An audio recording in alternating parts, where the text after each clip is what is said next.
Hello everyone, आज के हमारे वीडियो में हम बात करने वाले हैं मॉडल कोड ऑफ कंडक्ट यानी जो आचार संहिता इलेक्शंस के टाइम पे लगाई जाती है उसके बारे में। तो ये जो आचार संहिता होती है इसके कुछ रूल्स एंड रेगुलेशंस होते हैं और वो कौन से लॉज होते हैं जिसके अंदर ये अवेलेबल है। तो पहला लॉ है representation of people's act 1951 and conduct of election rules 1961। But आप लोग सोच रहे होंगे कि ये जो मॉडल कोड ऑफ कंडक्ट है ये एक्चुअली में होता क्या है, इसका मतलब क्या है। तो इसके अंदर क्या होता है, कुछ सेट रूल्स एंड रेगुलेशंस होते हैं जो कि इसलिए बनाए जाते हैं ताकि इलेक्शंस के टाइम पे जो पॉलिटिकल पार्टीज़ होती हैं या फिर जो कैंडिडेट्स हैं या फिर वो लोग जो कि इन पार्टीज़ को, इन कैंडिडेट्स को सपोर्ट कर रहे हैं या फिर जो सिविल सर्वेंट्स होते हैं, तो इलेक्शन के दौरान ये क्या काम कर रहे हैं, इनके क्या एक्शंस हैं, उन्हें रेगुलेट किया जा सके। तो कोई भी पर्सन जो कि इलेक्शन से एसोसिएटेड है किसी भी तरीके से, उनके रेगुलेशन के लिए, उनके एक्शन के रेगुलेशन के लिए ये कुछ सेट रूल्स एंड रेगुलेशंस हैं जो कि इम्प्लीमेंट किए जाते हैं। इसके अलावा ये जो आचार संहिता है ये उन इंडिविजुअल्स से, उन ऑर्गेनाइजेशंस के एक्शंस को भी रेगुलेट करती है जो कि रिस्पॉन्सिबल हैं कि किस तरीके से इलेक्शन जो है कंडक्ट किए जाते हैं, कि जो पूरा प्रोसेस है वो फेयर हो। तो इसी वजह से ये जो मॉडल कोड ऑफ कंडक्ट है यानी जो आचार संहिता है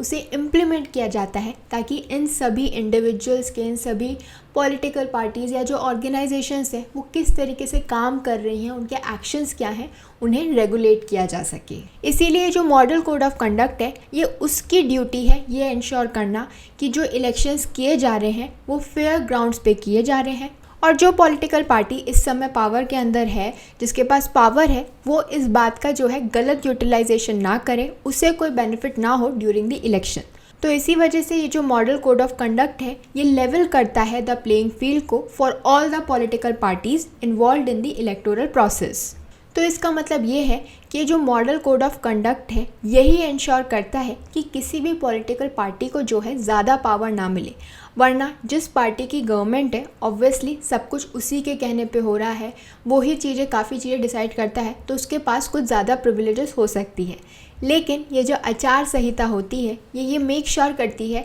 कि सारी पार्टीज़ के पास इक्वल अपॉर्चुनिटीज़ हैं, इक्वल चीज़ें अवेलेबल हैं, किसी पार्टी के पास कुछ ज़्यादा या कम नहीं है। तो इसीलिए जो मॉडल कोड ऑफ कंडक्ट है वो बहुत ही इम्पॉर्टेंट बन जाता है। लेकिन ये अप्लाई कब होता है और कितने समय तक अप्लाइड रहता है? तो जैसे ही जो इलेक्शन कमीशन होता है ये अनाउंस करता है कि ये शेड्यूल है इलेक्शन का, तब से जो है मॉडल कोड ऑफ कंडक्ट यानी जो आचार संहिता है वो लग जाती है और जब तक रिजल्ट नहीं आ जाता तब तक ये लागू रहती है। And in case of the Lok Sabha election ये जो मॉडल कोड ऑफ कंडक्ट है ये पूरे इंडिया के ऊपर एप्लीकेबल होता है, क्योंकि जब स्टेट इलेक्शंस होते हैं तो सिर्फ उस स्टेट के अंदर एप्लीकेबल होता है, लेकिन जब लोकसभा इलेक्शन होते हैं तो जो आचार संहिता है वो पूरी इंडिया पे एप्लीकेबल होती है। अब ये जो मॉडल कोड ऑफ कंडक्ट है ये किस किस को कवर करता है, किस किस पे एप्लीकेबल होता है, जैसे कि political parties, candidates, organisations, committees, corporations और वो कमीशंस जिन्हें जो स्टेट गवर्नमेंट है या जो सेंट्रल गवर्नमेंट है वो फंड करता है। फॉर एग्जांपल जो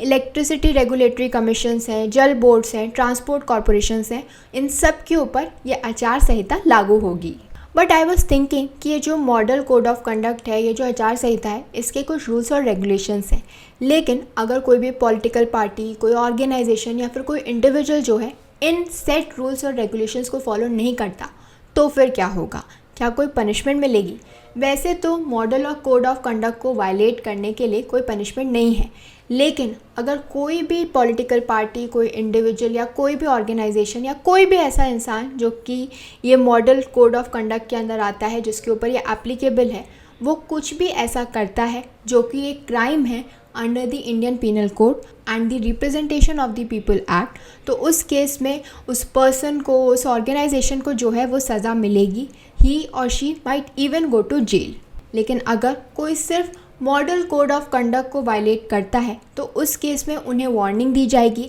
लेकिन अगर कोई पर्सन जो है रिपीटेडली सेम काम करता है, रिपीटेडली जो आचार संहिता है उसे वायलेट करता है, तो उस केस में उसकी जो कंप्लेन है वो किसको की जाएगी? To the election authorities. और फिर वो जो हैं वो नेसेसरी एक्शन लेंगे। इनफैक्ट उनके पास ये भी पावर है कि वो उस इंडिविजुअल का, उस कैंडिडेट का जो है कैंडिडेचर रिमूव कर सकते हैं।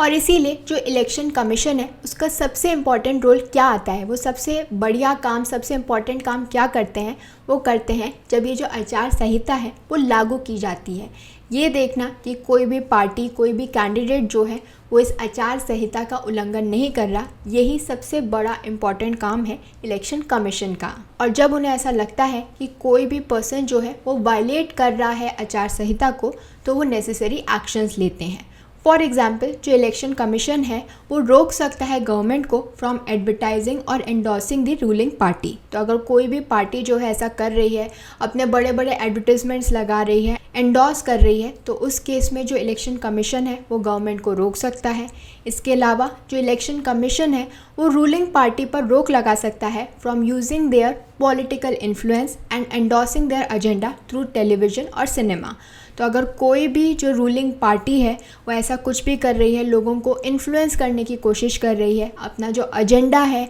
उसे एंडोर्स कर रही है टेलीविज़न पे या मूवी के थ्रू, तो उस पर भी जो इलेक्शन कमीशन है वो रोक लगा सकता है। इसके अलावा जो इलेक्शन कमीशन है वो एक कैंडिडेट को रोक सकता है या पार्टी को रोक सकता है for indulging in any activity जिसकी वजह से लोगों के बीच में जो है म्यूचुअल हेट्रेड या फिर टेंशन हो सकती है between the caste and communities. तो अगर कोई भी कैंडिडेट या पार्टी ऐसा कुछ भी कर रही है जिसकी वजह से आपस में लोगों में कुछ प्रॉब्लम हो रही है, उनकी कास्ट को लेके, उनकी जाति को लेके, उनकी कम्युनिटी को लेके, तो उस केस में जो है जो इलेक्शन कमीशन है वो उस पार्टी को, उस कैंडिडेट को जो है रोक सकती है। इसके अलावा जो डिस्ट्रिक्ट इलेक्शन ऑफिसर्स होते हैं वो ऑर्डर कर सकते हैं, फाइल कर सकते हैं एक एफआईआर अगेंस्ट अ पर्सन अगर वो पर्सन जो है कोई ऐसे रिमार्क्स दे रहा है, कुछ ऐसा बोल रहा है जिसकी वजह से कम्युनल टेंशन हो सकती है उस एरिया के अंदर।